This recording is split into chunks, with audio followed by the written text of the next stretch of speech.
Bom dia, galera do oitavo ano. Aqui quem fala é o professor Leonardo. E hoje a gente está iniciando um novo assunto na disciplina de matemática, tá? Até agora nós buscamos estudar os, os conjuntos numéricos, no qual a aritmética ela se utiliza para representar diversas unidades na natureza, né? Seja da vida prática do homem, seja da, dos meios naturais que acontece ao longo da mudança de tempo, tá? Hoje a gente vai iniciar o assunto de álgebra, certo? Que é quando nós utilizamos, além das operações aritméticas, né? Adição, subtração, multiplicação, divisão, a gente também utiliza letras para representar números desconhecidos, tá? Eu vou fazer hoje uma introdução a esse assunto, eu vou fazer um aparato histórico, certo? Vou contar um pouquinho sobre a história da álgebra para vocês e apresentar uma ideia inicial do que se trata do conteúdo álgebra, tá?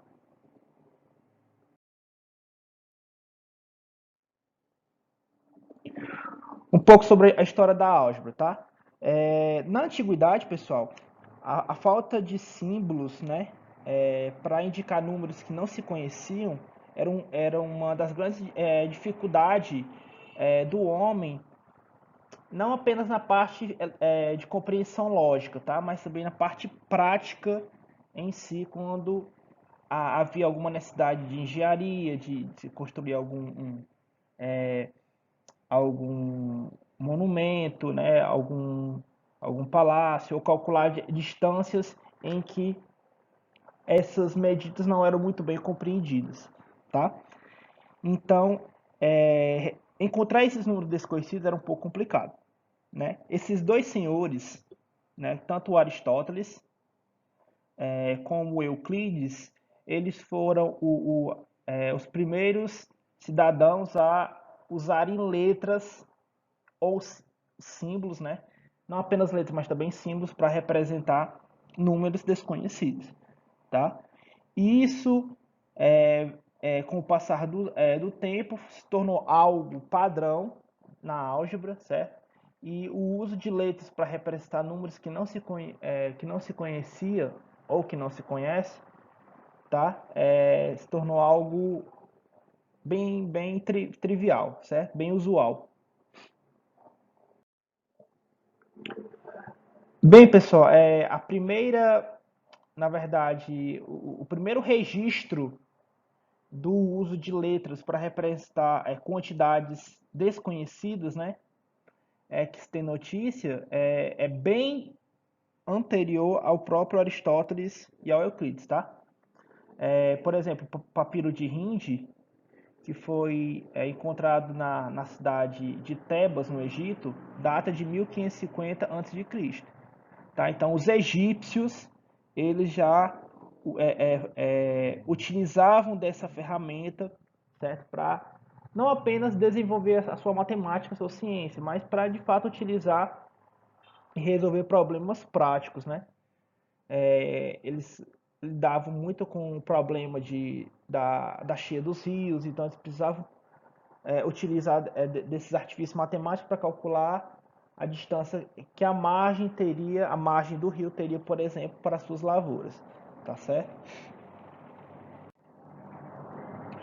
Hoje a gente sabe que as letras, né, dentro do estudo da matemática, ela se apresenta de uma forma muito presente, né?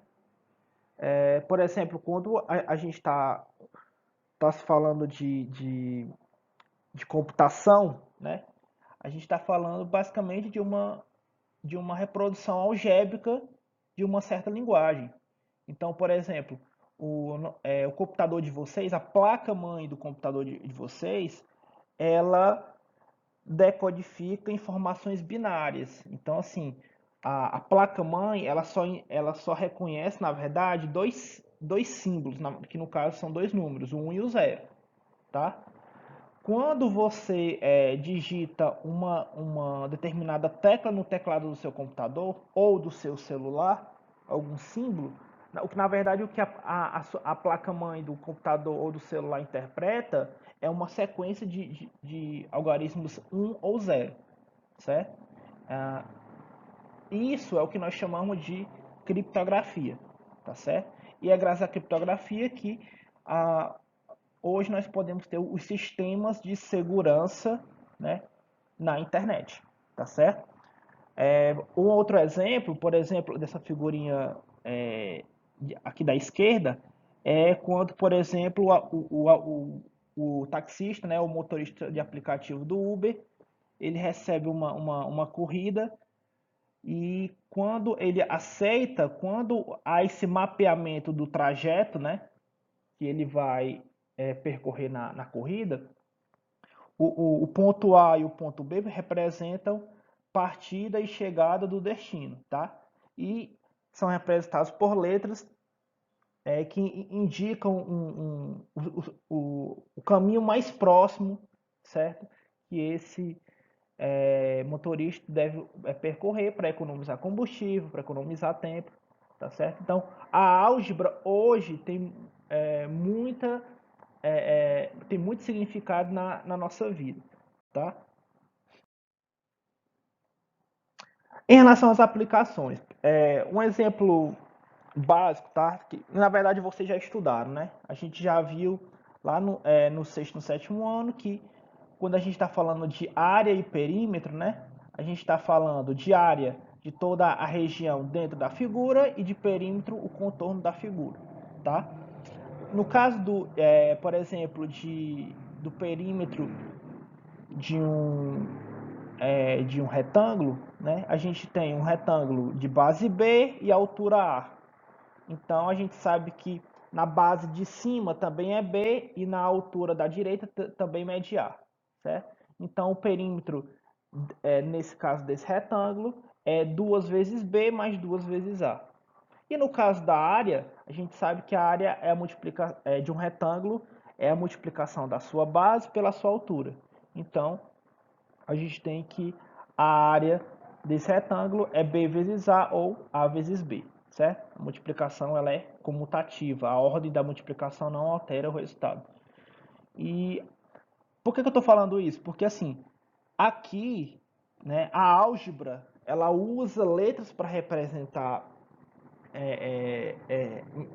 medidas de unidade de comprimento, no caso de uma aplicação em geometria, justamente para dar uma visão mais geral sobre como calcular uma área e um perímetro de uma determinada figura, tá certo? No caso do quadrado, que é um caso particular de retângulo, tá? O quadrado ele tem todos os lados medindo um valor A, que indica a sua unidade de comprimento. Quando a gente está falando de perímetro, a gente está dando uma volta em torno do quadrado, então é 4 vezes esse lado A, tá? E a área desse quadrado, como é lado, a área de um quadrado é lado vezes lado, se o lado mede A, a área desse quadrado vai ser A vezes A, que é a mesma coisa que A ao quadrado, tá certo? Um exercício resolvido sobre como a gente pode usar a álgebra para representar uma determinada frase ou situação, tá? Eu vou mostrar para vocês aqui o exercício 1 da página 99, certo? Do item A até o item H. Essa questão tem mais itens, vocês podem tentar resolver em casa, tá certo? Finalizar os outros itens, mas nós vamos trabalhar aqui apenas até o item H, tá certo? Por exemplo, no item A a gente está falando o quadrado do número real x. O quadrado de um número é quando você pega esse número, né? Que no caso está dizendo que o número real ele é o x. Esse x ele pode. Por que que se usa álgebra em expressões como essa, por exemplo, para você generalizar e dizer que esse x pode ser qualquer número, tá? Mas o que, é que o item está falando, o item A, é que esse número x ele vai ser elevado ao quadrado, né? O quadrado de um número, x é x elevado ao quadrado. O cubo do número real y. O cubo, a gente já viu lá em potenciação que a palavra cubo indica expoente 3, né? Então, o cubo do número real y é y elevado a 3, a terceira potência. A raiz quadrada de um número a, certo? Você escrever a raiz quadrada e dentro da raiz quadrada essa letra a, tá? A quinta potência do número real b é b elevado a 5. A adição dos números reais b e c, a adição é a operação de mais, né? Então é b mais c. E o produto dos números reais a e x é a x, né? Ou a vezes x. O dobro do número real y, o dobro de um número é quando você multiplica ele por 2. Então, o dobro do número real y é 2y. E o item H, que diz a sexta parte do número real m, quando a gente diz uma determinada parte de um número, é porque você está pegando esse número e está dividindo, certo? Por essa quantidade ordinal, digamos assim. Então, a sexta parte do número real m é 1/6, certo? A sexta parte é 1 sobre 6, 1/6 vezes m. E como exercício domiciliar para vocês, pessoal, eu estou passando a questão 2 da página 99, tá certo? A questão que é que, usando as letras x e y, vocês escrevam as expressões que represente cada um desses itens aí, tá certo? Bons estudos e até a próxima aula.